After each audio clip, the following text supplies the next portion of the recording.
Gunakan headsetmu, nyalakan hotspot temanmu, gaskeun. Baik Bobotoh, bertemu lagi dengan saya Indra Jaya. Di video pembahasan kali ini saya akan menganalisa pertandingan antara Madura United dan Persib di pekan ke-14 besok ya. Nah, sebelumnya saya akan membahas satu hal non teknis yang mungkin terlihat kecil bahkan mungkin luput dari perhatian kita tapi imbasnya cukup besar. Apa itu? Yaitu keputusan Persib untuk berangkat langsung ke Surabaya dari Singapura setelah melakukan pertandingan away di ACL 2 ya. Jadi Persib langsung memutuskan untuk ke Surabaya, tidak ke Bandung dulu. Itu berpengaruh juga untuk pemulihan pemain, pemulihan kondisi fisik pemain, recovery pemain daripada harus ke Bandung dulu, kemudian dari Bandung ke Surabaya naik kereta api, itu kan bisa menguras energi juga gitu kan. Ya, Bobotoh, kita bahas tentang laga nanti ya yang akan berjalan. Bukan kemungkinan, Persib sudah dipastikan tidak akan diperkuat 3 pemain, yaitu Beckham Putra yang terkena kartu merah, masih menjalani sanksi hukuman kartu merah. Yang kedua, Kakang dan Robby Darwish yang dipanggil untuk timnas U23. Sebetulnya itu keuntungan buat si pemain dan juga buat klub. Pemain yaitu Kakang dan Robby tentu akan lebih matang lagi ketika mereka bisa tampil di kompetisi internasional, caps internasional. Kemampuan mereka, jam terbang mereka tentu akan lebih matang lagi pada saat dimainkan di timnas U23 nanti. Dan untuk Persib ada regulasi khusus dari liga. Ketika ada satu pemain U23 yang dipanggil oleh timnas U23 maupun timnas senior di sebuah klub, di satu klub, yaitu katakanlah sekarang Persib ada pemain U23 2 orang dipanggil untuk timnas. Nah, klub tersebut dalam hal ini Persib dibolehkan tidak memainkan pemain U23. Jadi di menit awal Persib bisa memainkan semua pemain seniornya. Dulu kan biasanya Bojan memainkan Kakang untuk mengisi slot U23. Nah, sekarang karena Kakang dipanggil timnas, kemudian Robby Darwish dipanggil timnas U23, jadi Persib dari menit awal bisa memainkan semua pemain seniornya. Jadi posisi Kakang bisa diisi Putros, kemudian di kiri diisi Eliano. Nah, itu sebuah keuntungan untuk Persib ya. Untuk pemain individu sendiri ya, secara individu pemain Kakang dan Robby juga diuntungkan karena bisa membela tim nasional. Tapi secara tim Persib juga sekarang diuntungkan. Apalagi Persib membutuhkan poin untuk bisa tetap bersaing di 3 besar. Nah, kemudian Persib datang ke Madura dengan kondisi yang kurang baik. Kenapa? Karena Persib sebelumnya kalah di kompetisi Asia oleh Lion City. Tapi itu bisa menjadi tolak ukur Persib ya. Para pemain Persib kita lihat tolak ukur mentalnya sejauh mana. Apakah mereka terpuruk, terus-terusan terpuruk, atau menjadi bangkit di laga berikutnya setelah menuai hasil negatif di kompetisi Asia. Di pertandingan nanti saya rasa akan terjadi bukan kontra strategi, tapi strategi yang dimainkan oleh kedua tim itu sama. Karena sebelumnya saya lihat Madura United bermain menunggu pada saat melawan Persija di kandangnya sendiri. Dan Madura bermain di kandangnya tidak langsung bermain high pressure melawan tim besar seperti Persija. Jadi besar kemungkinan melawan klub seperti Persib, Madura juga akan melakukan strategi yang sama, taktik yang sama ketika berhadapan dengan Persija beberapa laga ke belakang. Tapi kalau kita lihat statistik ya, Persib dan Madura itu ada perbedaan yang sangat jauh dari klasemen. Persib berada di 3 besar dan Madura berada di papan tengah. Secara produktivitas gol, Persib juga lebih unggul. Kemudian secara pertahanan, lini pertahanan, jumlah gol kemasukan, Persib juga jauh lebih unggul. Persib masih berada di 3 besar. Ya, jumlah gol kemasukannya baru 3. Sedangkan Madura kalau nggak salah sudah 13 gol. Ini bisa menjadi acuan, bisa menjadi fakta, sudah menjadi fakta bahwa memang pertahanan Persib lebih baik dari Madura. Tapi ada satu hal yang harus diperhatikan yang harus sudah mulai dievaluasi oleh tim kepelatihan dan juga para pemain. Persib di Singapura kemarin mendapatkan 2 gol dari counter attack. Kita tahu bersama counter attack itu merupakan senjata Persib di beberapa musim kemarin sampai sekarang. Defend to counter ya istilahnya teman-teman. Tapi Persib kena dengan hal seperti itu, taktik seperti itu pada saat melawan Lion City. Jadi istilahnya mah senjata makan tuan lah. Karena apa? Tren sepak bola sekarang ya udah seperti itu. Bukan lagi ball possession zaman tiki taka, permainan indah kaki ke kaki. Jadi tren sepak bola sekarang tuh siklusnya kayaknya udah kembali lagi ke tahun 90-an, 80-an. Jadi passing, running, long ball, gitu, direct. Nah, hal-hal seperti itu udah mulai lagi di kompetisi atau di sepak bola era sekarang. Ya, kiranya minum heula ya. Alhamdulillah nih. Ada kopi dari Saya Suka, kopi susu. Buat teman-teman yang suka kopi susu, cobain nih kopi susu dari Saya Suka. Bismillah ya. Nggak giung ya, nggak terlalu giung, nggak terlalu manis, enak mas, segar. Oke, kembali lagi ke pembahasan. Jadi permainan-permainan jauh, bola-bola jauh, bola-bola terupas, bola-bola long ball sekarang udah menjadi tren lagi di sepak bola dunia ya, bukan cuma di sepak bola kita. Dan Persib kemarin sempat kecolongan dengan proses seperti itu. Persib juga sering menang dengan proses seperti itu. Dan kemungkinan Madura juga akan melakukan taktik permainan yang sama dengan Persib. Nah, Persib harus bisa mengantisipasi jangan sampai terulang lagi proses gol dan proses kekalahan yang pernah terjadi pada saat melawan Lion City, Persijap maupun Persita Tangerang. Sama prosesnya. Dari serangan balik. Walaupun Persib sering juga menang dari serangan balik ya. Kemudian yang harus diwaspadai, Madura itu memiliki kemampuan syuting jarak jauh yang cukup bagus ya. Pemain-pemainnya itu berani melakukan syuting jarak jauh. Jadi untuk Persib, kalau bisa ada pemain Madura yang sudah memasuki area sepertiga pertahanan Persib, jangan sampai diberi keleluasaan untuk memegang bola, apalagi scanning dia mau dikemanain bolanya nih, passing, crossing, atau bahkan shooting.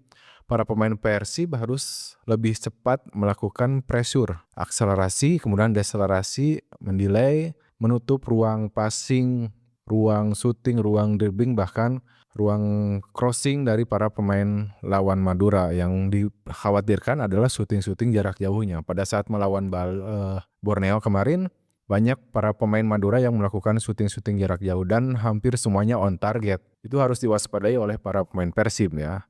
Teja memang bagus antisipasi bola-bola jauhnya ya, bola-bola shooting jarak jauh dari lawan, tapi alangkah lebih baiknya jangan sampai itu terjadi.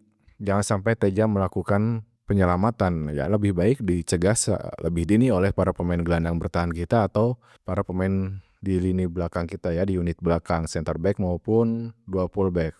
Terus di Madura juga mereka lebih sering menyerang dari lini tengah, jarang melakukan serangan dari sayap.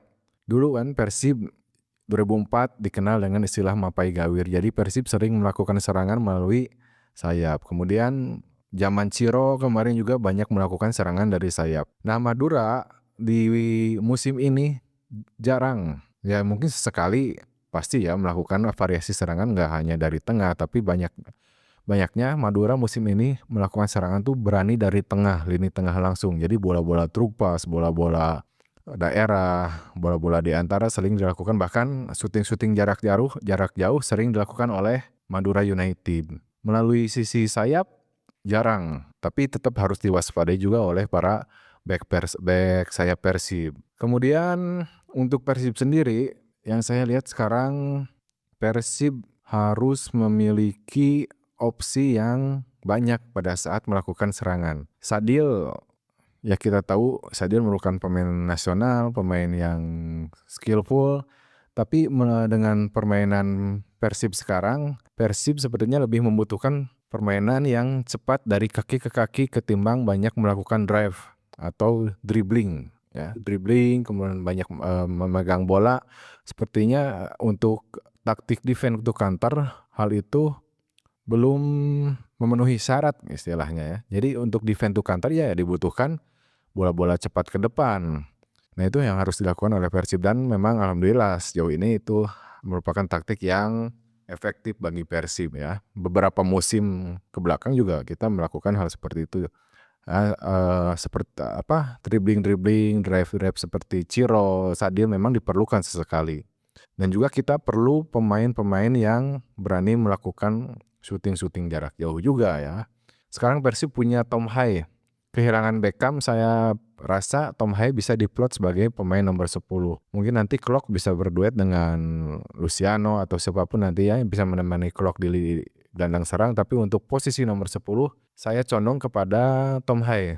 Tom Hai benar-benar kualitas Eropa ya, dari segi passing, kemudian crossing, benar-benar nggak asal. Boleh Boboto lihat lah, dia sebelum crossing, sebelum long ball, sebelum passing, scanning dulu di mana posisi kawan, di mana posisi lawan. Terus beruntungnya kita tuh ditunjang dengan memiliki Andre Jang. Jung atau Jang? Jung lah, kok nggak mau saya namanya. Persib punya Andre Jung.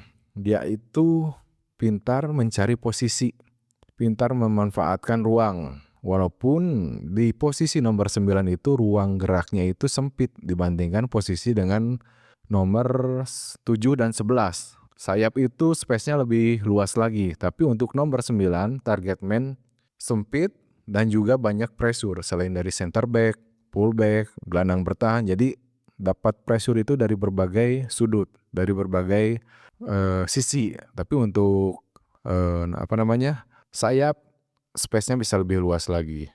Tapi Andre Jung dengan space yang sempit, kemudian banyaknya pressure, dia benar-benar hebat bisa memanfaatkan berbagai macam peluang.